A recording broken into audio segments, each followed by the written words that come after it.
là là. Ouais, c'est une pile, c'est une montagne. C'est le mont Offord de livres. Bonjour, je m'appelle Jean-Dominique Michel, je suis anthropologue de la santé, je vis en Suisse et expert en santé publique. Ce qu'on a vu au cours de la crise Covid, et c'était évidemment stupéfiant pour un expert comme moi, c'est qu'on a fait l'exact inverse de tout ce qu'on savait devoir faire. On sait que quand il y a une épidémie respiratoire, il faut laisser la société vivre le plus normalement possible et laisser les médecins soigner les malades avec les remèdes dont ils disposent. Et rien d'autre. Pas de masque, pas de confinement, pas de fermeture d'école, pas de contraintes d'aucune sorte. Or là, on a fait exactement l'inverse, totalement. Et donc, la question qui se pose, c'est comment est-ce qu'on a substitué à ce qui existait même dans les plans pandémie de l'OMS de 2019, quelque chose qui est complètement à l'opposé. Et donc ce livre est l'enquête pour essayer de comprendre quelles sont les causes de ce renversement. Est-ce que c'est juste une espèce d'imbécilité systémique? Parce que la plupart des gens au pouvoir aujourd'hui sont médiocres et sont très soumis à des intérêts divers et variés, ou est-ce qu'il y avait vraiment une intention de porter atteinte à la démocratie dans nos sociétés? Ce sont les questions que je me suis posées. Merci à vous. Génial. Écoute, je vais le lire. Et ça, c'est pour moi?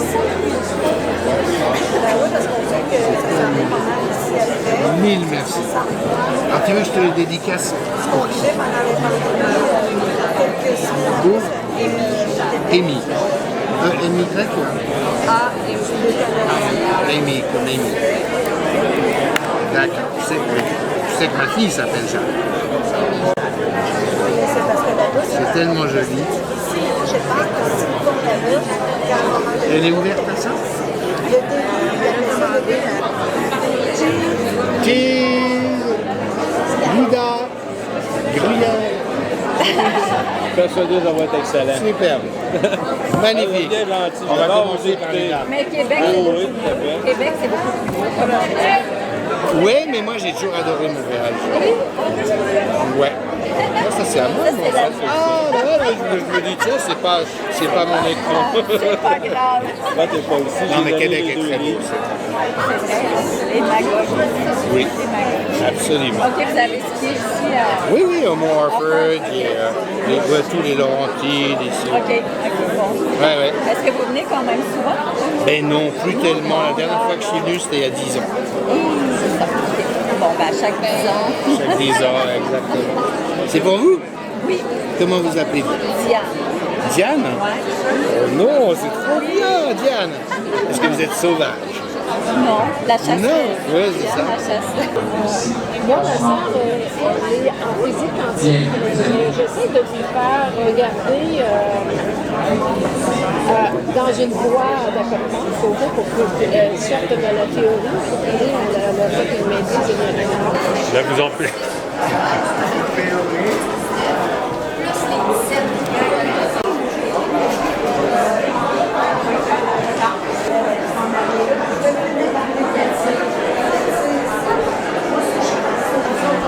C'est là où je parle de la Covid,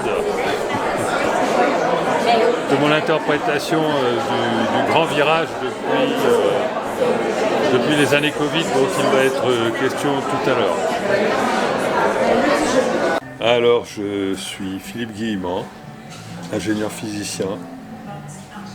Je suis actuellement retraité et j'ai passé ma carrière à faire de la recherche et de l'ingénierie dans 3 domaines, les neurosciences, l'intelligence artificielle et la physique théorique. Et dans les 10 dernières années de ma carrière, j'ai également écrit des livres. Et donc ça fait même dans les 15 dernières années. Et donc 6 livres, et le dernier est une bande dessinée qui s'appelle Le Pic de l'Esprit et qui en fait est l'adaptation en bande dessinée du livre du même nom. Voilà.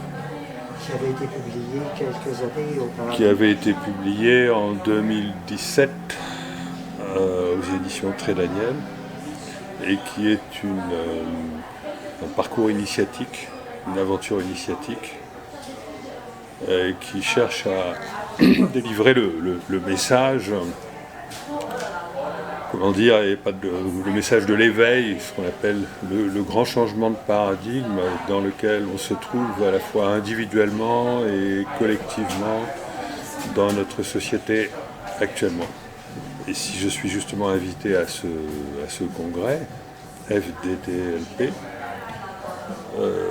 d'une part c'est parce que j'ai fait partie de ce qu'on appelle les résistants dès 2020 en écrivant un livre qui s'appelle Le Grand Virage de l'Humanité, où j'interprète positivement les événements hallucinants qu'on a vécus depuis lors, en disant qu'ils étaient le signe de ce que, bon, je ne vais pas réargumenter tout ça bien sûr, de ce que l'humanité a pris un virage depuis 2020, mais qui a été préparé avant, qui l'emmène dorénavant vers un éveil de l'humain à sa véritable dimension humaine, c'est-à-dire spirituelle. Et qu'on avait donc failli évoluer dans le sens contraire, c'est-à-dire qu'on avait donc failli évoluer vers un humain qui voyait progressivement sa conscience diminuer parce qu'il était petit à petit intégré à une société transhumaine où tout est régi par l'intelligence artificielle et où les humains ont complètement perdu le sens de ce qui fait d'eux des humains, et notamment leur connexion. Et il semblerait que, alors je ne l'ai pas encore expliqué, là je vais passer tout à l'heure dans une table ronde où on va parler de ça. C'est une bande dessinée qui s'adresse, j'imagine, à des adultes. Oui, c'est une bande dessinée qui s'adresse à tout public.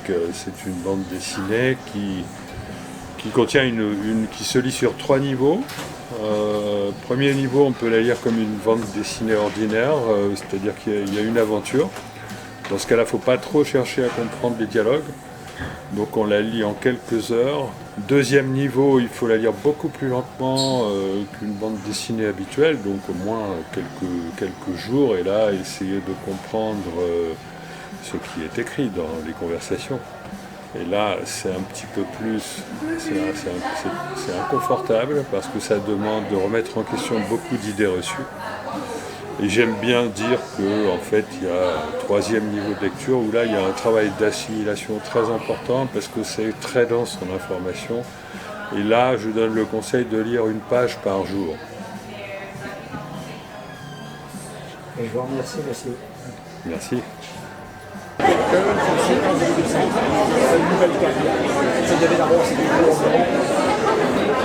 Alors, bonjour à tous. J'aimerais vous présenter ce livre qui s'appelle Down the COVID Rabbit Hole, COVID-19 Rabbit Hole, qui est un livre qui a été écrit par le Comité scientifique médical aviseur du Canadian COVID Care Alliance, qui est un comité qui s'est réuni au tout début de la crise de la COVID pour essayer de faire un récit plus scientifique de l'histoire de la pandémie avec tous les aspects de gestion, de l'épidémiologie, de la gravité de l'infection, des mesures non pharmaceutiques, des masques, de l'isolement, des déploiements de la vaccination, de l'inhibition qu'il y a eu de tous les traitements qui ont été proposés. Et tout ça est résumé, synthétisé dans différents chapitres qui contiennent 1200 références scientifiques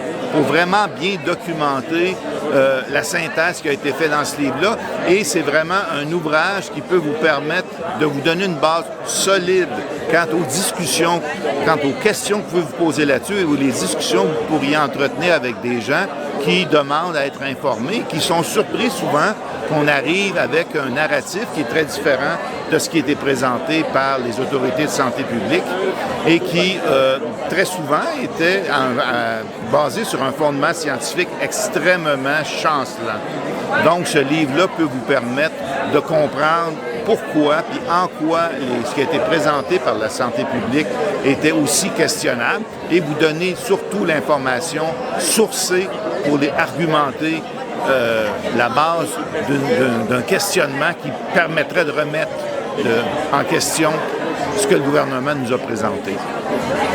Alors, ce deuxième volume qui cause de notre histoire de pandémie, qu'on appelle Pandemonium, qui est une pandémie d'ignorance, de peur et de cupidité, a été préparé par le même groupe avec le concours de gens à l'extérieur de notre organisation qui sont plus dans le domaine du journalisme et de l'éthique scientifique.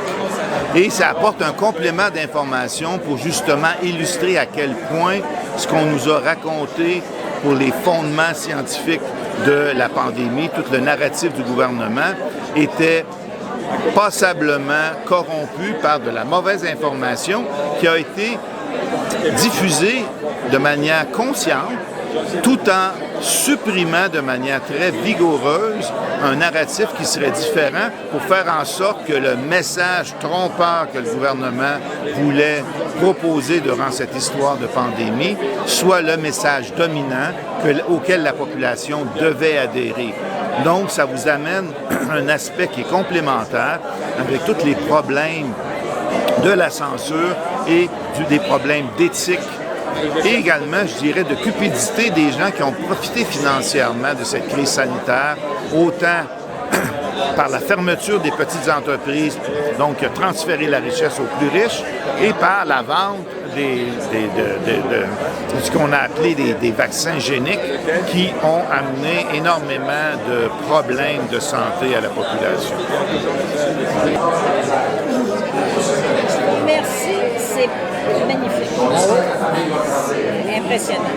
Impressionnant, hein? Impressionnant de nous avoir C'est vrai qu'on n'a pas tout ça traité dans les écoles en pandémie. Ah ouais. C'est quoi avant? Ce qui se passait. Retraite en 2022. Oui, bonjour, mon nom est Gaëtan Brouillard. Je suis auteur d'un 4e livre, La vie repensée, que j'ai conjointement écrit avec mon fils, Philippe, qui fait un PhD en sciences quantiques. Et on a fait vraiment cette synthèse entre la spiritualité et la science quantique. Ce que nous savions ou que nos ancêtres ont parlé, par exemple, dans des grands, que ce soit un Bouddha, que ce soit un Krishna ou autre, qui parlait des religions ancestrales, des grandes épopées, si on veut. Et aujourd'hui, on a réalisé à faire une union entre les deux. De façon scientifique, on prouve ce qu'on savait ou qu'on intuitionnait depuis si longtemps, finalement. Et c'est vraiment important de refaire, justement, cette vie. Il faut repenser la vie dans laquelle on vit actuellement. Il s'agit de voir à quel point les bouleversements planétaires sont importants et réaliser à quel point on vit dans une ère de transformation, une ère de révolution, probablement à bien des niveaux. Et ce livre-là va permettre justement de comprendre c'est quoi la réalité humaine finalement. Parce qu'on revient encore à ce que Socrate avait déjà dit, « Homme, connais-toi ». Et parce qu'on ne connaît pas c'est quoi un être humain, d'où on vient, où on va. Et ce livre est vraiment à propos de ça, de rapporter la connaissance de l'être humain, de son essence profonde et de même de la société dans laquelle il doit évoluer justement. Parce que c'est aussi à propos du bonheur. Le livre parle énormément du bonheur. Ça ne parle pas de technique de bonheur parce qu'au fond, le bonheur est quelque chose d'intérieur, c'est quelque chose de profond qui doit nous animer. Et ce livre est justement à propos de cette connaissance de soi qui va permettre justement d'apprivoiser, si on veut, la vie qu'on a pour la mettre justement à un autre niveau, à un autre standard de vie. Et pour ça, il faut véritablement avoir intérieurement compris que nous sommes des êtres beaucoup plus grands, beaucoup plus lumineux qu'on croit, parce que c'est à travers cette lumière qu'on va être capable de comprendre véritablement ce que les grands philosophes, les grands même mathématiciens qui s'appellent les grands astrophysiciens, qui s'appellent par exemple Einstein, Heisenberg ou d'autres prix Nobel, il y a déjà presque 90 ans, nous ont rapporté que finalement nous sommes tous une unité. Et nous avons vu dans l'infini petit que tout est représentatif dans notre réalité qui nous compose. Et cette réalité que l'on vit en 3 dimensions, bien, elle est sujette avant tout à cet infini petit, cette dimension que j'appellerais subatomique, cette dimension quantique qui nous anime tous et qui démontre comment nous fonctionnons. Donc moi, je vous encourage véritablement à lire et à vivre intensément ce livre qui s'appelle « La vie repensée ». Donc, j'ai écrit ce livre en tant que médecin à l'époque, en 2015, « La santé repensée ». Donc, Dr Gaëtan Brouillard, j'ai pratiqué la médecine pendant presque 46 ans, d'abord urgentologue, et au cours des années, j'ai dû développer différentes techniques pour arriver justement à solutionner des problèmes de santé, de maladies chroniques ou de douleurs chroniques aussi. Et ceci a permis finalement que je développe aussi beaucoup d'outils en dehors de la simple médication. Et le livre, c'est pas pour rien qu'il s'intitule aussi « Cessez de chercher la pilule miracle, agissez différemment ». C'est à propos de découvrir ce médecin intérieur que nous avons probablement tous oublié et qui doit reprendre force de plus en plus. Voir à quel point, par exemple, l'alimentation, la façon de penser, la façon de relaxer, la façon de dormir, la façon de travailler, de faire de l'exercice, tout ça fait en sorte que nous pouvons véritablement acquérir une santé. Parce que c'est pas vrai que l'être humain doit être continuellement malade. Je suis un peu outré de voir à quel point aujourd'hui, 10 ans après l'avoir écrit, qu'on continue encore à parler si peu de prévention, alors que c'est définitivement très, très bien accepté aujourd'hui.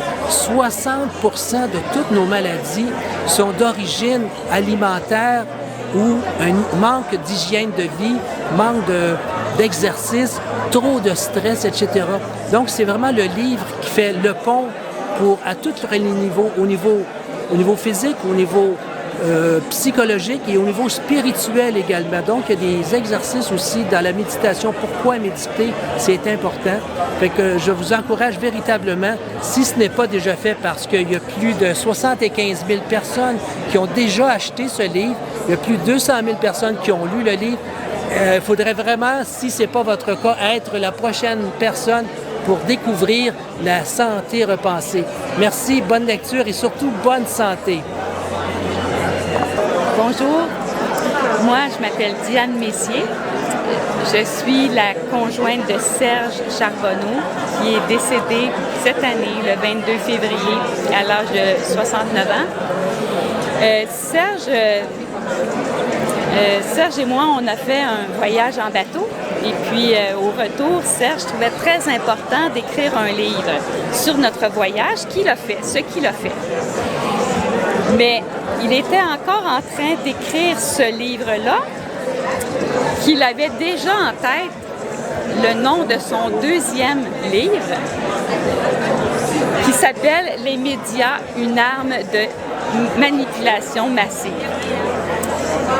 Serge a travaillé à Radio-Canada pendant, je crois, presque 20 ans.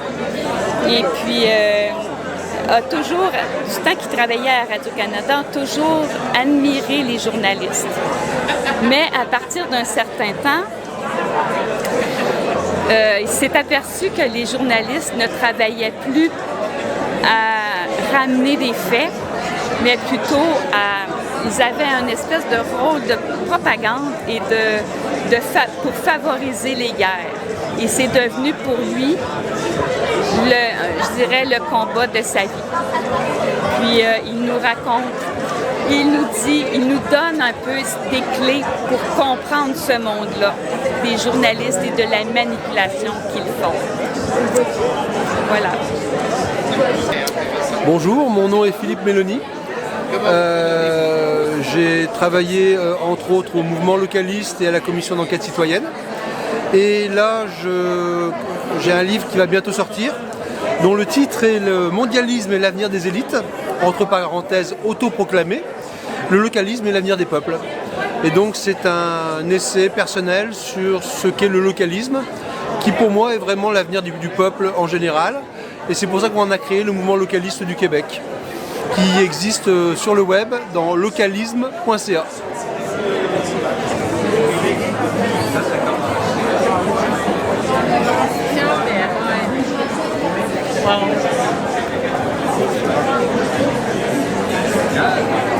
Ah, je suis tellement contente.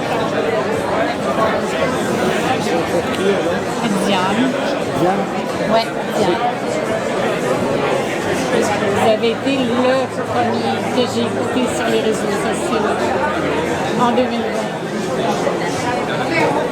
Le premier avec Didier Raoult qui a comme sonné l'alerte.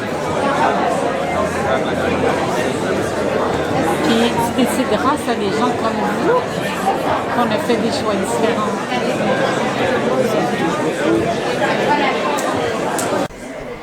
Bonjour M. Perron. Bonjour. Bienvenue au Québec. Je suis ravi d'être au Québec, j'ai toujours accueilli merveilleusement, donc ça me fait très plaisir. C'est pas la première fois d'ailleurs. Non, mais je connais bien le Québec, même avant la crise Covid, j'étais déjà venu plusieurs fois en vacances, quelquefois pour des congrès. Vous n'avez pas déjà été d'ailleurs conseiller pour le gouvernement du Québec?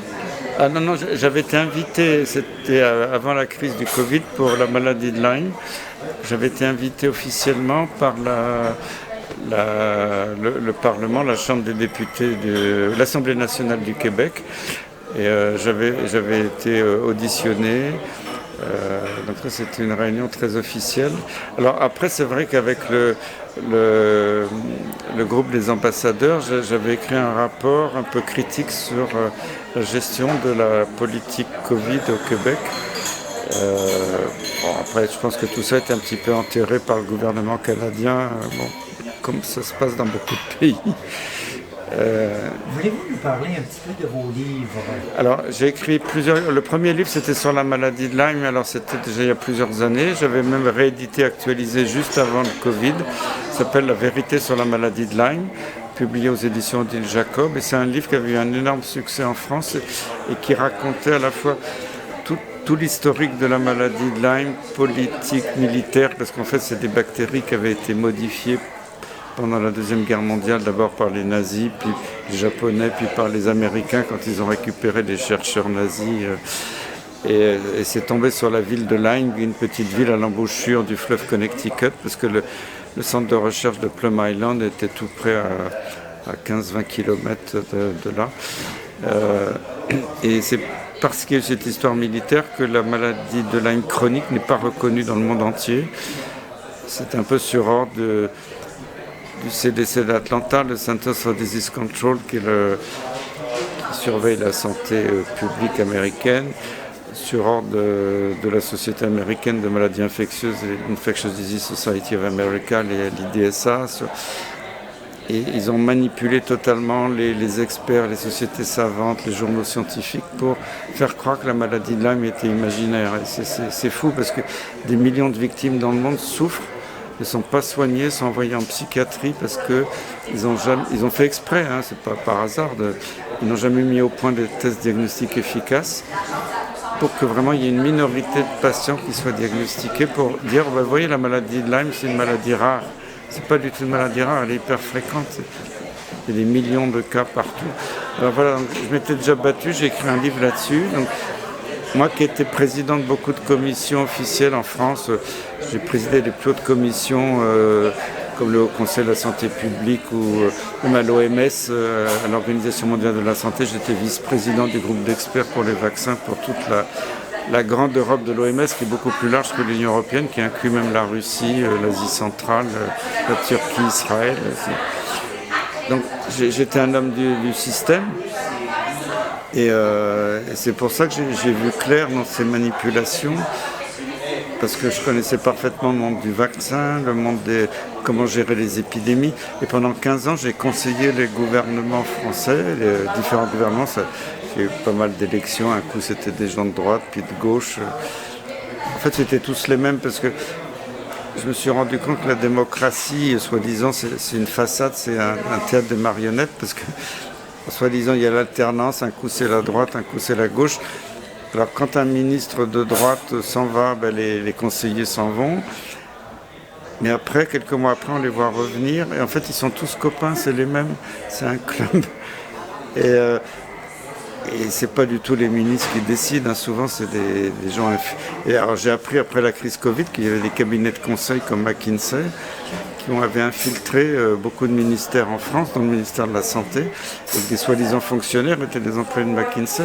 C'est pour ça d'ailleurs que j'ai été étonné parce que j'ai vécu ça, je présidais les hautes commissions pour constituer le gouvernement, puis ils nous ont un peu marginalisés, ils ont changé les structures pour qu'on soit moins puissants, ils nous ont écartés du ministère parce que il fallait faire la place à ces conseillers privés. Et je m'en suis rendu compte qu'après tout ça, parce que j'étais dans le système. Donc voilà, alors là, j'ai écrit La maladie de Lyme. Déjà, moi qui étais un homme du système, c'est là où j'ai commencé à me révolter contre les institutions et contre mes collègues. Bon, ça, c'était mesuré, mais bon, souvent mes collègues disaient mais qu'est-ce qui lui arrive au professeur Perron, il perd un peu la boule, il dit n'importe quoi, alors que tout ce que je disais était sourcé. Et alors, quand le Covid est arrivé, là ça m'a sauté à la figure, je dis il recommence la manipulation. Tout de suite j'ai vu, parce que par exemple dans la maladie de Lyme, c'était pas interdit, mais c'était formellement non recommandé de faire des PCR, ces tests d'amplification génique pour diagnostiquer des faibles quantités de microbes. Ce qu'il disait, alors ça c'était la communication officielle dans les grands journaux médicaux, non, il ne faut pas faire de PCR pour la maladie de Lyme, c'est un test beaucoup trop sensible. Vous allez faire beaucoup de faux diagnostics de gens qui sont en parfaite santé, qui auront un test positif. Et c'était honteux de dire ça parce qu'il y avait quand même surtout des laboratoires vétérinaires qui développaient des bonnes PCR, mais c'était presque interdit de le faire en médecine humaine. Et puis quand le Covid est arrivé, allez hop, tout le monde devait faire la PCR, même les gens en bonne santé, ce qui était une hérésie scientifique, parce que la PCR, on n'a pas le droit de la faire à des gens en bonne santé. Parce que la PCR, il y a toujours des faux positifs. Alors des gens faussement déclarés malades alors qu'ils ne sont pas malades. Et le test ne doit être fait qu'après un diagnostic clinique, radiologique fait par un médecin pour éventuellement confirmer, en sachant que le test n'est pas parfait, quelquefois il peut être négatif, quelquefois positif. Mais c'est un indicateur. C'est un indicateur parmi d'autres, parmi la clinique, la radiologie, le scanner du thorax pour le Covid par exemple. Et en plus pour le Covid, ils ont amplifié beaucoup trop de fois les cycles d'amplification. D'habitude on ne doit pas dépasser 25 ou 30 maximum. Là ils sont allés à 40, 50 cycles d'amplification, ce qui faisait qu'ils amplifiaient du vent et que à la grande période de cette crise Covid, beaucoup de gens qui avaient des tests positifs étaient en parfaite santé. Donc ils ont créé des fausses épidémies de tests positifs, ce n'étaient pas des malades. Ça, c'était pour justifier qu'il y avait une catastrophe mondiale et qu'il fallait absolument ce soi-disant vaccin qui était une saloperie, qui n'était pas du tout un vaccin, qui a tué Maintenant, on sait que ça a tué des millions de gens dans le monde. C'est dramatique. Alors, pour revenir à mes livres, donc j'ai écrit 3 livres sur le Covid, chez Albin Michel, où je dénonce tout ça. Et puis récemment, j'ai fait le dernier livre, Le Réveil 4 ans après, avec Stéphane Chatry, qui a un entretien qui était... Au départ, c'était une entrevue dans un parc en région parisienne, l'été. Il faisait beau et voilà, on a parlé pendant plus d'une demi-heure ou 1 heure. Et cette entrevue a eu un succès fou, elle a été virale sur YouTube, elle a fait 800 000 vues en très peu de temps. Et ça a tellement agacé le gouvernement qu'ils l'ont fait censurer. Alors au prétexte que je tenais des propos qui étaient dissonants avec ceux de l'OMS. Ça m'a fait rigoler parce que moi j'étais vice-président du groupe d'experts des vaccins à l'OMS. Enfin, c'est comme quand ils avaient fermé ma page Facebook pendant plus d'1 an. Le prétexte c'était que je faisais appel à la haine et à la violence. Est-ce que j'ai une tête à faire appel à la haine et à la violence? Non mais c'est pour dire que c'est n'importe quoi. Et alors, cette entrevue avec Stéphane Chatry était une belle entrevue, les gens étaient contents. Et Stéphane m'a dit, puisqu'on est censuré, on va les embêter, on va écrire tout ce qu'on a dit en livre, on va le publier sous forme de livre. Alors comme l'entrevue elle-même était peut-être pas suffisante pour faire un livre, on a rajouté un peu des questions, on a élargi un peu. Et ce livre, moi je ne veux pas me vanter sur ce livre, il est peut-être un peu moins technique que les livres sur la maladie de Lyme ou le Covid, mais c'est sous forme d'entretien, donc c'est agréable à lire, parce que c'est les lecteurs qui me le disent, c'est pas moi, mais il y a des questions, des réponses très simples, en langage très simple. Et surtout, la différence avec les autres livres, c'est que Stéphane m'a dit, Christian, les gens qui te suivent, il y a beaucoup de gens qui te suivent, ils voudraient comprendre pourquoi tu as fait partie des premiers résistants, pourquoi tu es parti comme ça à l'assaut des médias sans hésiter, quelle a été ta motivation profonde, Moi, j'ai besoin de connaître ton enfance, ton parcours professionnel, ta jeunesse, parce que souvent on explique certaines choses par ça. Alors moi, j'étais un peu pudique au début, je voulais pas trop, puis finalement, je me suis prêté au jeu. Et j'ai découvert après les réactions de gens qui ont lu le livre qui m'ont dit « Ah, c'est super, on comprend mieux pourquoi vous êtes battu comme ça, mon parcours de l'enfance, tout ça. » Donc c'est un livre qui est peut-être un peu plus personnel, où je me livre un peu plus, parce que c'était pas ma tasse de thé au départ. Alors je parle de ma formation, tout ça, bon, les années SIDA, je parle un peu de la maladie de Lyme, et je parle du Covid. Et à la fin, je parle aussi de ma vision de la médecine, qui est une catastrophe actuellement dans les pays occidentaux. On démolit la médecine, La médecine est un art, c'est pas une science exacte. On va essayer de transformer la médecine en science exacte. Et en France, ils sont en train de supprimer les médecins, ils sont de moins en moins nombreux. On fait une espèce de médecine automatique avec des recommandations qui au départ étaient de simples recommandations pour aider le médecin. C'est devenu des dictatures. Si un médecin ne suit pas la recommandation, maintenant il peut être radié par le Conseil de l'ordre. Donc, il y a une dérive très très grave, et on se rend compte que toute la recherche depuis quelques années en médecine est totalement contrôlée par Big Pharma. Je le savais déjà dans mon livre sur la maladie de Lyme, j'avais écrit, c'était de l'aveu même des rédacteurs en chef des grands journaux internationaux, comme le New England Journal of Medicine qui est américain, le Lancet qui est anglais. Ces rédacteurs en chef avaient déjà dénoncé ils l'avaient écrit publiquement, que leurs journaux étaient pourris, que le gars du Lancet a dit la moitié des articles de mon journal sont faux, il y a des données frauduleuses. C'est pas moi qui l'ai dit. Donc déjà, ça existait avant le Covid. Quand il y a eu l'immense scandale du Lancet Gate, cet article où il sortait du chapeau 90 000 malades dans le monde, soi-disant que l'hydroxychloroquine ne marchait pas, était très dangereuse. On a su 15 jours après que toutes les données avaient été totalement inventées sur ordinateur, que même les auteurs ont avoué publiquement. Ces gens-là, aujourd'hui, devraient être en prison, ils devraient avoir été attaqués en justice, il n'y a rien eu, quoi. C'est hallucinant.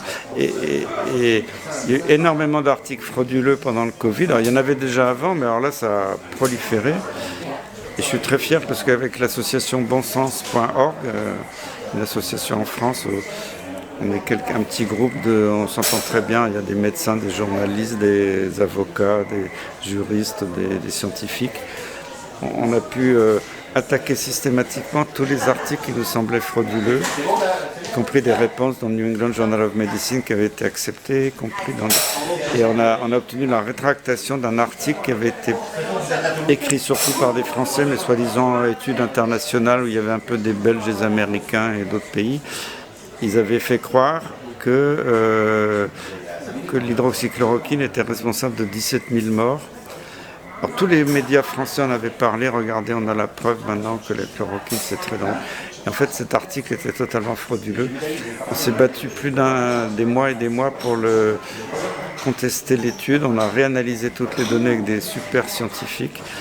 On a pu publier les données parce que le journal ne voulait pas lâcher. On a obtenu la rétractation de l'article. C'était une grande victoire. Et c'est ça qui m'a beaucoup choqué dans la crise Covid, c'est la fraude dans les publications pour satisfaire des lobbies très puissants et l'absence de débats scientifiques contradictoires. Parce que pour moi, la science, c'est un débat contradictoire, quoi. Avant, des gens disaient que la Terre était plate. Après, il y a un Huluberlu qui a dit « mais non, la Terre est ronde ». Après, avant, c'était le Soleil qui tournait autour de la Terre. Après, il y a un cinglé qui a dit « mais non, c'est l'inverse, c'est la Terre qui tourne autour du Soleil ». Il y en a qui ont failli être brûlés pour ça. Mais s'il n'y a pas de débat contradictoire dans la science, c'est impensable pour moi. Et moi qui connaissais très bien le professeur Jean-François Delfrécy, qui présidait le conseil scientifique à l'Élysée, un conseil que Macron avait créé, pour soi-disant le conseiller. Et Jean-François Delfrécy, en 1978, quand j'étais un vieil étudiant, je l'avais remplacé comme interne, je l'ai connu comme interne en médecine. Après, je l'ai croisé plusieurs fois dans nos carrières respectives, même s'il était un peu plus âgé que moi. Bon, il travaillait dans le domaine du sida, je le connaissais bien. Et pendant la crise Covid, je l'avais appelé, j'ai dit « écoute Jean-François, on n'est pas d'accord, mais je ne suis pas le seul à ne pas être d'accord, mais au moins accepte un débat scientifique contradictoire dans les médias français. Il n'a jamais voulu. Mais actuellement, il y en a même pas. Mais non, et c'est un des grands scandales. Alors, et puis les médias totalement pourris. Moi, ce qui m'a choqué, c'est que les 2 premières années du Covid, Macron, et en plus, je n'ai pas inventé, parce que c'est Macron lui-même l'avait dit publiquement dans les médias, il avait déjà donné 3 enveloppes aux quelques médias aux ordres. Dans la première enveloppe, c'était 666 millions d'euros. 666, c'est un chiffre satanique un peu bizarre. Bon. Après 2 autres enveloppes, pour remercier les médias de défendre la liberté de la presse, etc. En 2 ans, il avait déjà donné 3 milliards à quelques médias. Et depuis, je l'avais pas mal attaqué dans les médias, dans les vidéos. Depuis, il a la prudence, je dirais, de ne plus annoncer les chiffres. Mais je pense qu'il a continué, parce que comme il avait donné plus d'1 milliard à McKinsey et à d'autres cabinets de conseil. Donc les milliards, ça va à flot. Il y a pas, avec un demi-milliard pour la santé en France, on peut construire plusieurs hôpitaux, payer des infirmiers, des médecins pour des années. Alors il n'a pas un sou. Il dit, ben non, les caisses de l'État sont vides. Et il va donner 40 milliards à l'Ukraine. Il va donner... Non. Moi, j'hallucine quand je vois ça. Mais est-ce qu'il y a moyen de les arrêter? Est-ce qu'il y a moyen de briser ce cercle vicieux? Il faut que ça s'arrête. Alors, bon, Trump, c'est pas un enfant de cœur, Poutine non plus, mais déjà, je pense que il marche pas trop dans le système du nouvel ordre mondial, donc ça nous protège. Mais ce qui est très dangereux, en tout cas pour nous en Europe, c'est la Commission européenne, avec Ursula von der Leyen, qui officiellement n'a pas été élue, n'a aucun mandat sur la santé, aucun mandat sur la guerre, et qui se permet de distribuer des milliards, de faire des commandes de soi-disant vaccins, parce que ça n'a jamais été un vaccin, à Pfizer, et qui maintenant refuse de donner les SMS qu'elle a fait avec le directeur de Pfizer.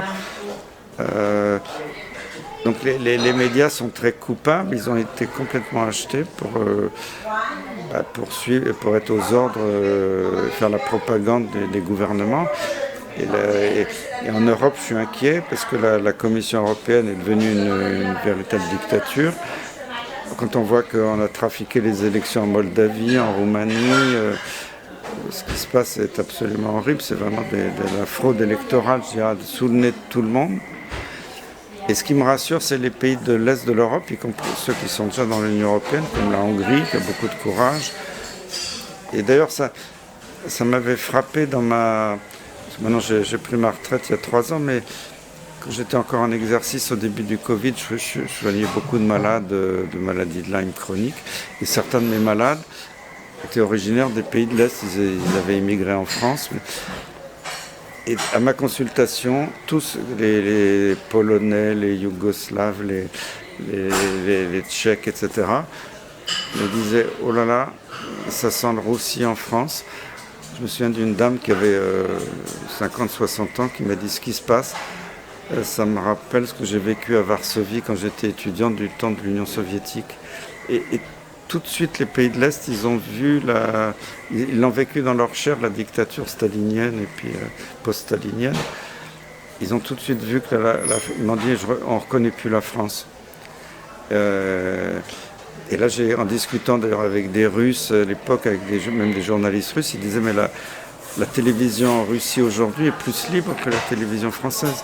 Je ne dis pas que Poutine c'est un enfant de cœur, il y a quand même un peu de contrôle, je veux bien l'accepter, mais à la télévision russe aujourd'hui en direct, il peut y avoir des débats contradictoires sur l'Ukraine, il y a une opposition qui peut s'exprimer, ce qui n'était pas le cas de notre temps de l'Union soviétique, parce qu'on envoyait les gens dans le goulag. Donc la Russie a beaucoup changé. Mais en France, on ne peut plus s'exprimer. Des gens, quand on voit que des médecins ont été radiés par le Conseil de l'Ordre uniquement parce qu'ils avaient participé, témoigné dans le film Hold Up, qui était le film de Pierre Barnarias, qui avait tout dit déjà. Il a tourné le film à l'été 2020 et dans ce film, pratiquement tout ce qu'il a raconté est vrai. Et moi, j'ai tourné dans le film. D'ailleurs, j'ai été attaqué en diffamation, mais j'ai gagné mon procès. Parce que pour des propos que j'avais tenus dans le film.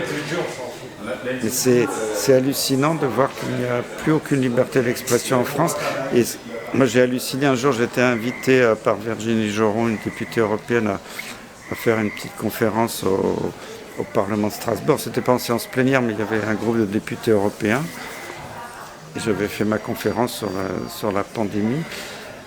Et puis ma conférence était le soir et dans l'après-midi, je me promenais dans le Parlement et Virginie Juron m'a dit tiens, bon, en attendant, on peut aller assister à une réunion sur la liberté d'expression organisée par Raphaël Glucksmann, qui est un député européen français. Et il y avait Nathalie Loiseau, qui est une députée aussi française, qui était là, très macroniste. Il y avait 2 Américains en visioconférence en haut sur des écrans. Je ne sais pas ce qu'ils faisaient là, parce que c'était comme le Parlement européen. Est-ce que c'était des agents américains un peu infiltrés qui contrôlaient la réunion? Et là, j'ai halluciné parce que le thème de la réunion, c'était de dire l'Europe, les démocraties européennes sont en danger à cause des réseaux sociaux, des médias alternatifs. Et pour protéger nos libertés, protéger nos démocraties, il est urgent de censurer tout ça. Quand on voit quand même que des députés européens osent comme ça, et puis d'ailleurs en France, maintenant ils ont fermé tous les médias russes, RT, Sputnik, qui étaient des bons médias, parce qu'il y avait une liberté d'expression. Et j'ai appris par hasard que TV Liberté, alors je ne sais pas si j'ai pas vérifié l'information, mais j'ai appris ça avant-hier. TV Liberté est quand même une excellente télévision indépendante. Il paraît qu'on a coupé leur compte bancaire. Parce qu'au Canada, d'ailleurs, vous avez connu avec Trudeau qui avait coupé les comptes bancaires des camionneurs. C'est dégueulasse. Et quand je me souviens, au début de la crise, j'avais dit, mais s'ils veulent bloquer tout le monde, ils peuvent couper tous les comptes bancaires. Les gens me disaient, mais non, t'es complotiste, ça ne se fera jamais, c'est pas possible. Et Trudeau l'a fait. Et là, on le fait à nouveau en France pour faire taire un média. Donc vraiment, je pense que je suis très inquiet parce qu'on vit dans une tyrannie terrible, c'est plus de la démocratie.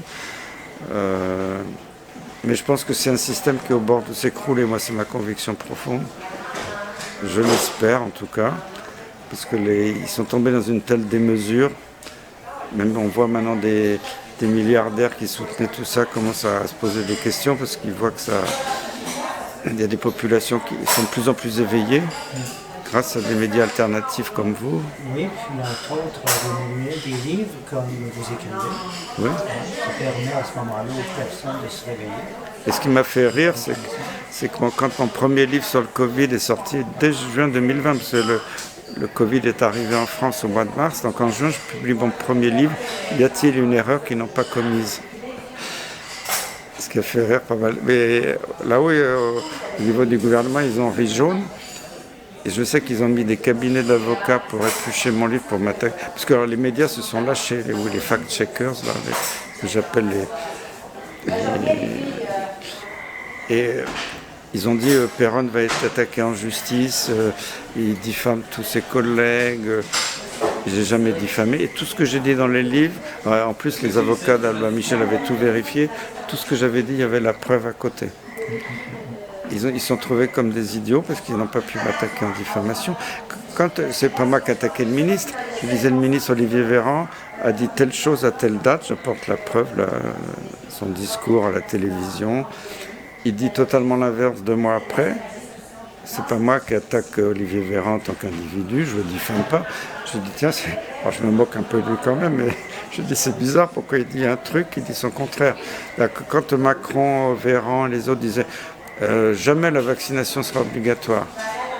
Je dis attention, quand ils disent ça, c'est qu'ils vont faire l'inverse. À chaque fois, jamais, Véran dit un jour, jamais on vaccinera les femmes enceintes. Peu de temps après, quelques mois après, devant la caméra à la télévision, il inocule lui-même une femme que j'ai connue d'ailleurs quand elle était conseillère dans le cabinet de Xavier Bertrand, qui a eu un poste important. Je ne sais même pas si elle n'a pas été secrétaire d'État ou conseillère de Macron. Je ne sais plus le poste exact. Elle était enceinte et elle se fait inoculer devant les caméras. Alors, je ne sais pas ce qu'il y avait dans la seringue, c'était peut-être un simulacre, j'en sais rien, je ne sais pas. Et même, je crois que quand le ministre a été injecté, on voyait je crois que c'était pour lui, mais je ne sais plus si c'était pour lui, on voyait devant les caméras que le piston de la seringue était déjà à bout de course avant l'injection. Et après, ils ont dit mais non, c'est de l'intox. Donc c'est tout ça, toute cette manipulation, ces mensonges d'État, ça m'a écœuré. Et j'ai pas hésité une seconde à me battre. Et finalement, avec le recul, finalement, tout ce que j'ai dit s'est avéré vrai. Et je suis fier d'avoir fait, ça n'a pas toujours été facile. Mais je continuerai à me battre. Voilà. Donc ce livre, Le Réveil 4 ans après, donc c'est les éditions Guy Trédaniel, est un livre qui finalement est un petit peu la synthèse de tout ce parcours. Et les gens qui le lisent trouvent qu'il est agréable à lire, que ça leur apporte beaucoup d'informations. C'est pas trop technique, c'est très humain. Ma vision la médecine doit rester humaniste, un art doit pas être cette espèce de robotisation maintenant des jeunes médecins. Voilà, c'est un appel un peu un retour à la liberté, à la fois sur le plan politique général.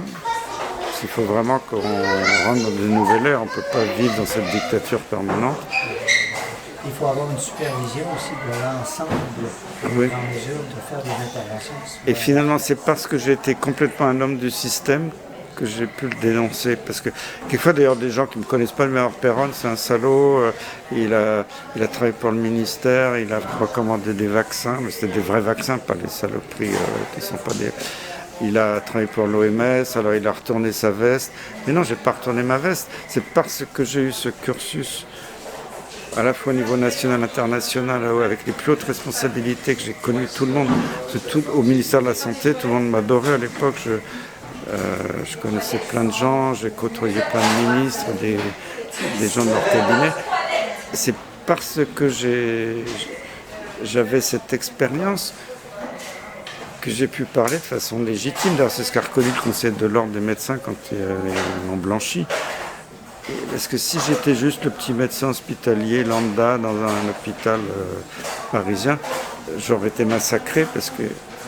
Mais là, en plus, j'étais ami avec tous ces gens-là, je les connaissais. Puis je connais beaucoup de choses sur eux, je pourrais raconter, mais je ne veux pas le dire. Mais ils savent que je sais beaucoup de choses, donc ça les emmerde quelque part, mais tant pis. Je suis fier de les emmerder parce que je suis toujours très inspiré par un monsieur qui a dit qu'il fallait se battre quoi qu'il en coûte.